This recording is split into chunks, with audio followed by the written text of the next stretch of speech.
Tonight at 5, faith leaders with the Black Church Coalition are now calling on Indiana state lawmakers to take action. They gathered at the State House urging the General Assembly to address the federal and state funding cuts they say are hurting Hoosiers. Our Karen Campbell was there and shares their concerns. All in for Indiana. All in for Indiana. All in for Indiana. All in for Indiana. At the State House Tuesday, faith leaders with the Black Church Coalition made their voices heard, representing Hoosiers in their All In for Indiana campaign, urging the General Assembly to respond to funding cuts at the federal and state level. Our taxes are being taken away. They're even proposing now to remove tax dollars from IPS school to support their objectives, which are charter schools that majority of Hoosiers do not attend. We ask why, and we have yet to get one answer, valid answer, as to why they're doing it. Members also met with lawmakers like State Senator Andrea Hunley, who's also a member of the Black Church Coalition. Hunley says she's passionate about child care reform. Because we know that the burden of childcare work falls mostly to women, and that's in terms of who stays home with children when we don't have adequate childcare, who falls out of the paid workforce when we don't have adequate childcare, but then also who gets underpaid in the childcare workforce when we are not adequately funding the system. Hunley says lawmakers are looking for creative solutions to provide equitable access to childcare. We are all in for our communities. All in for our communities. George Hornado says tax cuts will impact the most vulnerable, seniors. So when they tell you that they're cutting your taxes and they're protecting families, ask yourself, which families? Because it's sure as hell not the ones who need it the most. Members and community leaders say they will continue to lift their voices and fight for Hoosiers to help bring about change. At the State House, Karen Campbell, 13 News. All right, thank you, Karen. And the Black Church Coalition plans to continue meeting with lawmakers and rallying at the State House in the future. And there's a lot of news coming out of the State House this legislative session, so we are making it easy for you so you can catch up on all the headlines. Just check out our Crossroads Politics show. It's every Sunday morning at 10 o'clock on WTHR Plus and anytime on demand, and it is a free download on Roku, Apple TV, as well as Fire Stick. Developing tonight, more teenage victims are coming forward accusing a former Morgan County teacher of having inappropriate and sexual relationships with teenage students. Our Ashton Hackman is in Morgan County and explains how many new charges the woman could now face, and also shares how parents are urged to report abuse.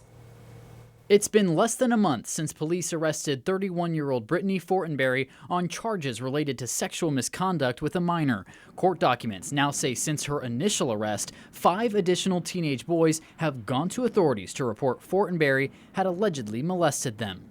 Brittany Fortenberry has been held here at the Morgan County Jail since her arrest in February. Prosecutors are asking to raise her bail as they look to file 24 additional charges. Among them, 10 counts of child molesting, sexual misconduct with a minor, and 13 other charges for disseminating material harmful to minors and contributing to the delinquency of a minor.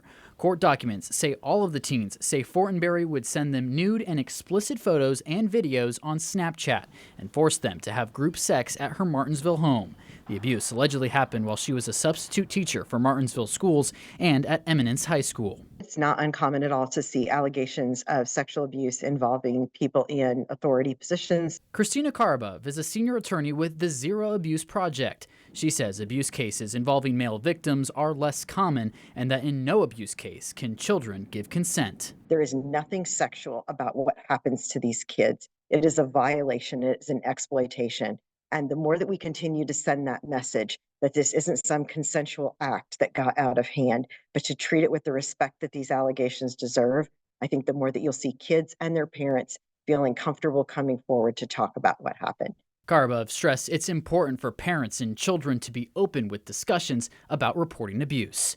In Morgan County, Ashton Hackman, 13 News. Court records show a hearing on the amended charges is now scheduled coming up on April 3rd. Now, if she's convicted on all the charges, she could face over 250 years in prison. An update tonight after a fight on a Warren Township school bus. The Marion County prosecutor is now charging the mother accused of boarding the bus and fighting an 8th grader. 36-year-old Latia Hintz now faces charges of confinement, battery resulting in moderate injury, intimidation, and criminal trespass. Court documents state that she got on the bus with her son and daughter to confront another student who Hintz says was bullying her son. The accused student denied those claims and said Hintz's son had made racist comments to him. Those court documents also state video from the incident shows Hintz's son immediately start fighting the other student before Hintz and her daughter also got involved. And that is what led the Marion County prosecutor to file charges.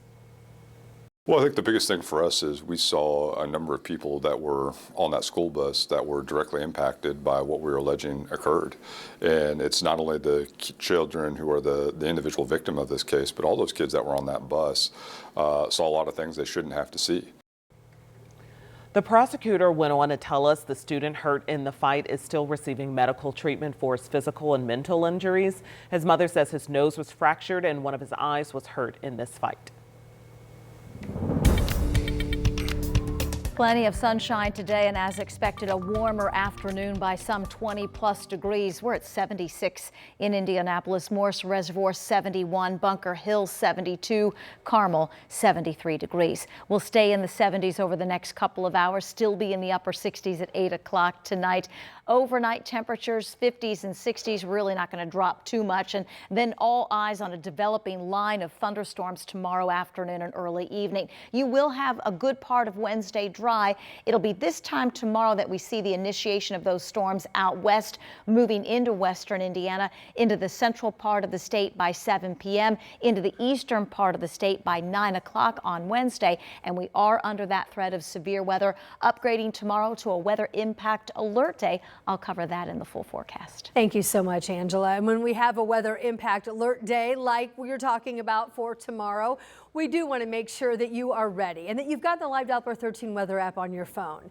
That's how you can make sure that you'll get notified about any watches or warnings. Remember, we had a slew of tornadoes come through the state over the weekend. We want you ready. Go get it. It's a free download. You can find it in your phone's app store.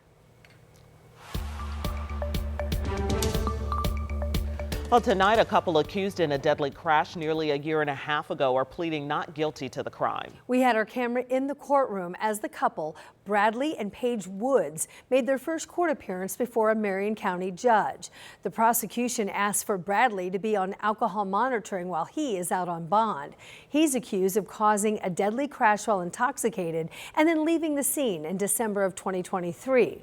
His wife Paige is charged with obstruction of justice.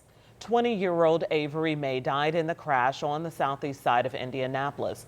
May's girlfriend, Riley White, suffered serious injuries. The judge ordered the Woods to not have any contact with White. And tonight, 5 people are under arrest accused of breaking into a vacant historic Jewish temple in Indy to film a music video. Metro Police responded to a burglary in progress at Bethel Zedek Temple Saturday night. Indiana Landmarks provided these pictures of the temple, which was first dedicated in 1925. Court documents state officers detained a group who had guns as well as a suspect who they said tried to run away from the building. Officers found a broken glass door inside the building as well as a camera on the top of the door and several pieces of camera equipment. They took those into evidence as well as a gun. 4 of the suspects face charges of criminal trespassing, with the 5th facing a preliminary charge of the same crime. Officers say they detained 7 other people but have released them. Other news now tonight, Metro Police tell us that they're looking to a string of break-ins that are going down at a popular coffee shop right here in Indianapolis. Command Coffee sits right on the corner of College and Fall Creek, and it's seen 3 break-ins already this year. Samantha Johnson shows us what the business is doing now. Those 3 break-ins happened over the course of about a month. At one point, the suspects breaking right through the side door, stealing money and cash registers. Staff inside tell me they're thankful it wasn't any worse. The 3rd time's really what scared us the most, because that took place at 4:30 in the morning on Sunday when our openers get here at 4:30. Thankfully, our opener that day was running a little late. Command opened late all last week to give staffers a chance to regroup.